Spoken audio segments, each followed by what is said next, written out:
entitlement, man. She's entitled, he's entitled, we all entitled. Shit, I'm entitled sometimes.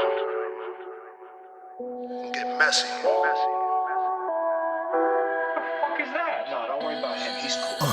Cold as silence, all you hear is silence. Racist cops and gun violence. City of sin, we the main attractions. All right, this is another segment. Guess I'll say it. I'm your host, Adam Mill. With Sick Cuz the Governor, Quan Bizzle.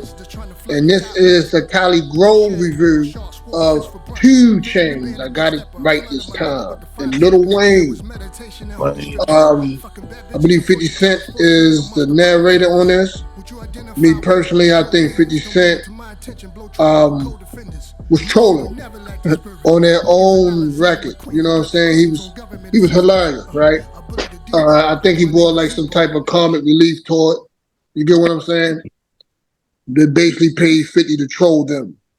Off the break, I'm not going to take too long on it because I want us to enjoy some of this, weekend. Just dark real quick here. It started off pretty strong. I could have done, once again, without 21 Savage. He was also on Instagram the day I looked at it and announced that he's coming out with an album. Me personally, I think if he take all the features that he done in the last 2 years and add like 3 more songs, you have a 21 Savage album. I could have done without Big Diamonds. What's that? Pressure, pretty dope.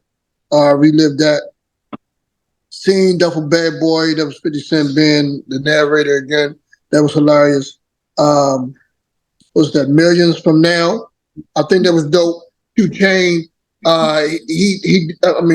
Chainz, right? He displayed some great lyricism on here. And when you compare him to a GOAT like Wayne, it makes him seem very meteor, very regular. You know what I'm saying? And no disrespect to 2 Chainz, he's a dope artist. But when you're getting on track with Lil Wayne, you got to really, really come with your A game. And 2 Chainz was spitting bars on here. And speaking of bars, I like the song Bars. Mm-hmm. I think that was dope. 2 Chainz had a great hook on there. My favorites was Can't Believe You with Rick Ross, one of my favorite artists. I like the feel, I like the vibe. It had like that type of Maybach type of vibe. Yeah. I relived that the most. That's my favorite joint on here. Moonlight with Marsha, the young lady from Flowetry. Mm-hmm. They could have done that better. I didn't like how they made her voice on here. The ending was kind of subpar. From 1 to 10 mics, I'm giving it a 6 because I wouldn't blown away by the production. I think they could have made it a little bit more grimy. They had the joint on there, Oprah and Gail featuring Benny the Butcher. I like that. If they could gave us more of that, half of that on here, I would have easily gave it a 7.5. Also like the one with Transparency with Usher. Couple more songs with that type of vibe. It would have easily for me been like a 7.5, probably strong 8. But since they didn't do that, I wouldn't have loved with the production on here. And they could have did without the 21 Savage feature. I'm gonna give it a 6. I'm staying with a 6. So you guys real quick, you want to chat me? Yeah, I liked it. Let me see. Going through it, Pressure was cool. My favorite one on here was actually Shame, though, to be honest. Oh, really? Yeah, I like Shame. The production on here remind me, it was kind of like a combination of trap and almost like a homage to New York in a way. It kind of gave me that vibe a lot. 2 Chainz. 2 Chainz with Lil Wayne. The combination is like, it works to me because Wayne is complex, right? Chainz is to the point. He's to the point. So given that, it's good hearing them kind of blend with that. Like it worked well with Bars. Bars worked well with the 2 of them. You know what I mean? Yeah, it was dope. We need more of that. Well. Yep. And let me see what else. Moonlight was alright, but I could tell that the big hit obviously is the one with Usher. You can tell that was like the big thing that they was gearing up for. Moonlight too. But 2 Chainz, he's people like to talk about lyrics, right? But I think there's other people that's like personality rappers. You know what I mean? That's my own little theory behind it. So to me, he's like a personality guy. So you end up liking the dude. Like the dude is what stands through more so than lyrics per se. Like if it's almost like as if it's almost like you needed Flavor Flav for I'm not Public Enemy. like that. Yeah. Public Enemy. But it's kind of like that. Kind of like what Old Dirty Bastard with yeah. Wu-Tang. Yep. Exactly what I'm saying. Exactly what I'm thinking. It's kind of like that. It's kind of like you're getting both. So that way you get like the pause and then you get to really appreciate the lyrics when they come back in. Yep. Biz Markie during this time with his crew. Yep. Yep. So what you give it from 1 to 10? 1 to 10. 1 to 10 as far as likes. I really liked let me see. I go 6.5. 6.5. 6.5 Mike. Yeah. I gave it a 6. You gave it a 6.5. Quan Bizzle, what you think? Giving it a listen again, I really mean like the whole thing. I said 9 out of 10, but I'll have to give it a 7 out of 10.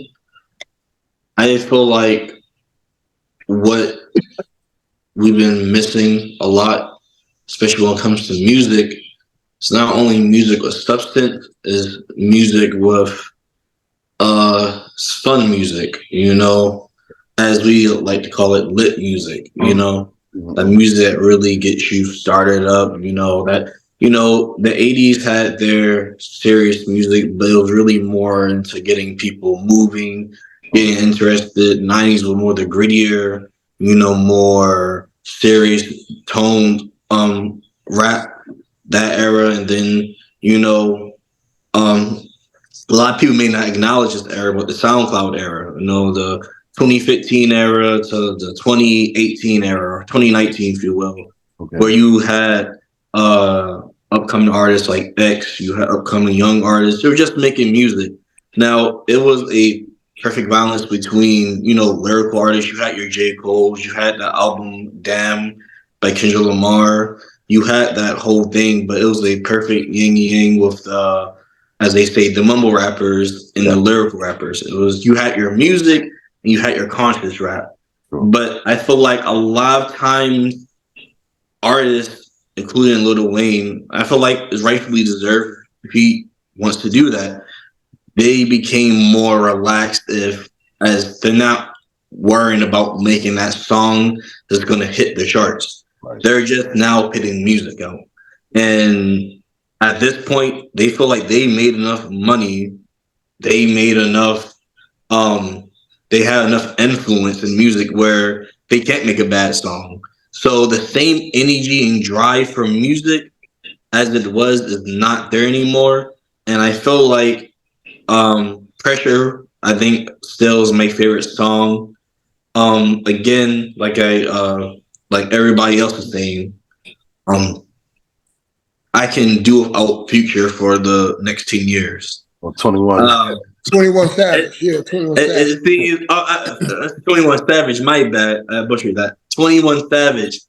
It seems like after that song he did with J. Cole a lot, it seemed like every rapper, including Drake is like obsessed with 21 Savage. I don't know if it's a weird obsession with rappers having him on his album. Having them on their album nowadays, but yeah. I could really do without it. It's like if you guys made an album, you had 21 Savage. I'm sorry if I see 21 Savage on the album, I will not listen to it. Just skip it. Just skip it. Yeah, I'll skip the whole album because I know it's like he cursed albums right now to the point where if you see 21 Savage, you know what type of album is gonna be. It's gonna be some gangster type rap. So you think, I'm not to cut you off. I don't think he's, I'm not too familiar with his catalog. I don't think he's that versatile of a rapper. You get what I'm saying? Where it makes me want to go out and I can't wait till his album drop. I'm up 12 o'clock midnight waiting for a 21 Savage album to drop. And there's no disrespect for him or his skill, but I don't think he's that versatile of an artist. Like you said, once you hear him, you know what to expect. Yep. All the time. I like his sound. I like the way his voice sounds on beats. And he's catchy. It's a certain catchy thing with him. That's what I think it is with him. Is it a personality thing, like you mentioned earlier? Probably. Yeah. I think he's like a personality type of thing the same way. So you end up liking him. Either you like him or you don't. You know what I mean? Yeah. Yep. So, Quan, you gave it a what? I'm going to have to give that a strong... I might just give it actually a 6 out of 10. I'm going to be honest with you. It's just, re-listening to it. There's really only one song I like from it. And you may disagree with it. I'm going to say it again. Rick Ross does not need to be on another album. I doubt. They have to ban rappers. I'm different on that. Being on these albums, Rick Ross. Nah, man, I can't get tired. The same boss lyrics he used, the boss motivating type lyrics. It's been happening since the early 2000s. Can we please? Early 2000s, but early 2000s, it doesn't stop. It's the same thing. Okay, it sounds hypocritical coming from me because someone could say we don't want to hear Rick Ross no more. You get what I'm saying? But my ears, I can tolerate Rick Ross. I just can't tolerate 21 on every song. Maybe because I'm not a fan of his style. You get what I'm saying? I'm not 21. I'm not a fan of that. You know what I'm saying? I found that to be entertaining. The way he throws his little 21s in there. Yeah. But see, I can't even laugh with him. I'm you know what I'm saying? I'm gonna tread lightly on that. Because you never know when you're gonna bump into anybody. You know what I'm saying? I think that goes. I think that I don't want no trouble. I think that goes to whatchamacallit. Because, a lot of time I be liking songs just for the feel. Does it do the, I like that. This makes me bob my head to it as soon as it come on. You know what I mean? So I think a lot of people judge it different ways. Some people judge because they're listening for the content and for the lyrics. You know what I mean? Some people listen for the beats. Some people listen for other reasons. You know what I mean? Some people want to be a part of something because it fits a look. You know what I mean? Some people go with something for the look of it too. You know what I mean? So that's gonna be a strong segment too, man. We should think about. Can we enjoy music? Yeah. Nowadays, what are our reactions towards music? What are we looking for in music? You get what I'm saying? Right. And you mentioned all the checkpoints, like what you're looking for, and that determines how you judge and like music. You get what I'm saying? But that is the segment on that. Shout out I have one more question though. Yeah, it's a question for you because I know recently you've been listening to some of Kendrick's songs, right? Be honest. Actually, it's a question for both of you. Has any song in the past 5 years held up? And this is not only him, but this is like the best example I'm going to find right now. Has any song held up to that song with Kendrick on the Black Panther album? What's that song called? What's that song? Someone help me out. Him and SZA on it. You talking about All the Stars? Yeah, All the Stars. I like the feeling of this song on Damn, right? Tell me anyone from that album has made a hit song that charted or that had some type, like people are talking about it for weeks or months on end. That's what I'm talking about. They don't make music anymore. It's like, but here's the thing. You're trying to compare a song on a soundtrack versus a song on an actual project, an album, a solo album. Now, you can make an argument say if Kendrick was to put All the Stars on Damn, it would probably have the same effect, maybe. I probably, because you're dealing with a mainstream artist like Kendrick. If he was to do that song on Damn, it probably got the same streams and same likes and the same exposure that it got on the Black Panther soundtrack. But I don't know. To answer your question, I don't know. I mean, I think it's a injustice towards underground rap artists that we're not familiar with to say that do artists still make songs like that? Now, if you're straight to if you're saying in a sense of if your statement was like in the mainstream, or they're still making music in that capacity, and I can't really answer that. It goes both ways, to be honest. It goes both ways. It's like that song is one of the songs that Gov made. It's a song on one of the old it's a song called it's a song called No Copy, right? I actually like that song. That's what I'm talking about with music, like something that make you bump your head, not something that is like, okay, it's good, or it's never going to compare to that Drake. We're not really talking about underground artists here. We're talking about someone like Lil Wayne that's known for making hits, and I'm not expecting him to come out with something, something like he came out with years ago. I'm just expecting him to come harder, a little bit more, with the songs. It's just nowadays is like, especially when you're in the industry, or even underground artists, it's like, oh, let's pit 21 Savage. Let's pit, let's see how many. It's the LeBron James effect. Let's see how many superstars can we have on this album so it can sound good, instead of focusing on how can we make good music. Right. Yeah, because then I think it's about the numbers. If we put 21, he got this many followers. We put Rick Ross got this many followers. DJ Khaled, so he especially when he think about his album, when he put all those artists on there, so he went and got all the ones from the key big demographics, because that way is guaranteed they're gonna sell in Chicago, it's gonna sell in New York, it's gonna sell in you know what I mean, it's gonna sell in Florida.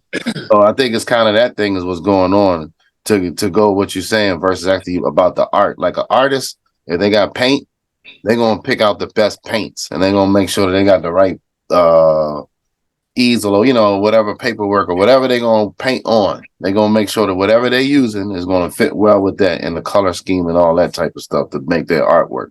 So I think it's the same. You saying the same thing?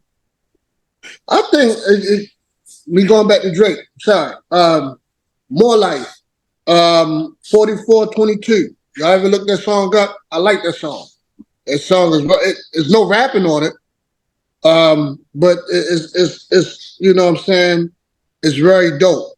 You know what I'm saying? I think that's like something, like you can tell on More Life, Drake took his time more to make a certain album that you can feel. I mean, it's more subjective, man. I mean, like I said, I love All the Stars. I've been bumping that for the last 2 days.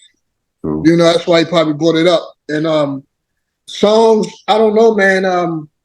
We was comparing Biggie and Biggie's Ready to Die, and that should be the next week segment, comparing classics, right? We was comparing Biggie Ready to Die up against Nas Illmatic. And I know this off topic, but songs in different eras have a certain feel to draw you in. And I think people's more the fans, the listeners, it was more intimate because you had to go out your house. The album dropped in the snow in the heart of December. You had to go out your house, warm the car up or get on the bus and go purchase that album. It was more intimate. I think because they have streaming now, music is less intimate and it's more like, okay, dope album, on to the next. What you got next for me? You get what I'm saying? You don't have a personal story behind that album. I remember going to the mall listening to albums with the headphones because I ain't had no money. Yeah, I think that was the downfall though. When you could listen to the album, remember sampling it and like, I heard most all what I'm not gonna buy it. And I'm talking about people with the money. You get what I'm saying? When they had change enough in their pocket to buy the album. I think that happened to me before when I forgot what artist it was. I don't know if it was Outkast's second album or whatever the case may be, but I went up Towson and I listened to it, right? And remember, you can sample just when it was, I think that was the downfall. They was trying to desensitize us, warm us up to streaming. You get what I'm saying? Yep. And I listened to it and I said, I heard enough. I'm gonna wait till somebody else buy it and copy it for them. You get what I'm saying? I just think that people just lost the intimacy in purchasing music. Yeah.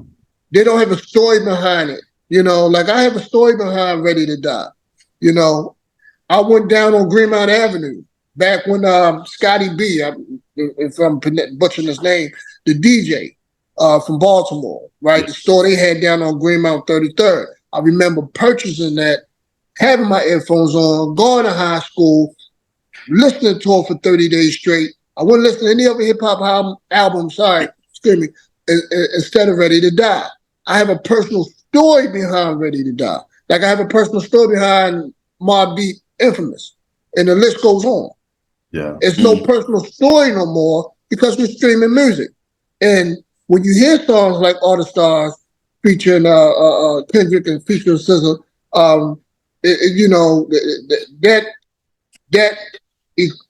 that tells you about Kendrick Lamar's ability to make music, and why he's at the top of the game right now, and everybody else is underneath Kendrick when it comes to making music, though. If there's no last word, guys, I want to end it. Like, subscribe, hit the notification bell. Enjoy your weekend. God bless. This is your man Adam L. I'm with Sick Cuz the Governor. Where they can find you at one more time, go. At Governor's Mansion, GUVNASMANSION. That's on Instagram.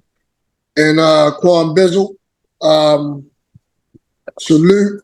Peace. You rocking with your favorite act. This is the Guest Outside podcast. After the new year, we'll be back on set, hopefully. And peace out, man.